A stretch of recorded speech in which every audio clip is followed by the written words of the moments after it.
Today we're going to be talking about the Art Studio activity Sound Sculptures, which is in Unit 2 of the Focus on 4 curriculum. In this activity, children will use beautiful stuff to construct sculptures that make sounds.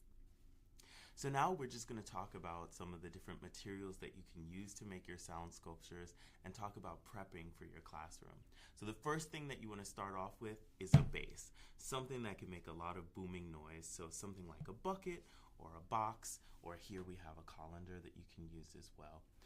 There are different materials that you can use, both recycled and found in your own home. Here we have some kitchen utensils, things like sifters, measuring cups, spatulas, whisks.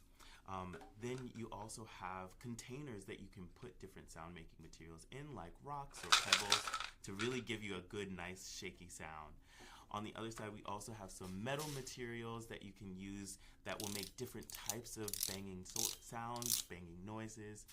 You can use paper cardboard rolls, and also some shiny, crinkly paper materials that'll make some cool sounds and also look good for your sound sculpture. We also want to think about how are we going to put this sound sculpture together. So we think about having things like tape, clothespins, or even wire and glue. So we hope that you can use different materials, and please think about finding recycled materials rather than buying new materials. Okay, so something that's really exciting about the art play activities is that they all connect with different contemporary artists. And the artist that we're going to be thinking about in relation to the sound sculptures is Nick Cave.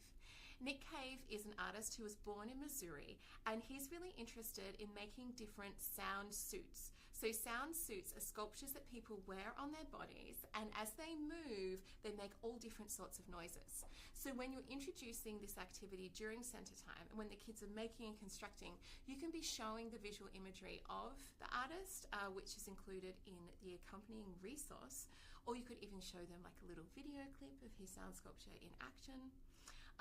For the description of like how to introduce this in centre time, you can refer to the script in the classroom activity.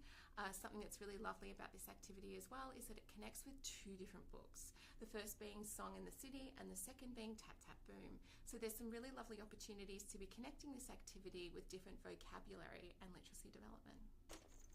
So here is a final sound sculpture. Ta-da! That was made by a group of children.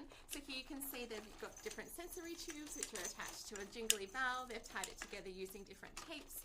We have a can that makes different noises. We have some percussion shells. We have a tube that you kids can blow into.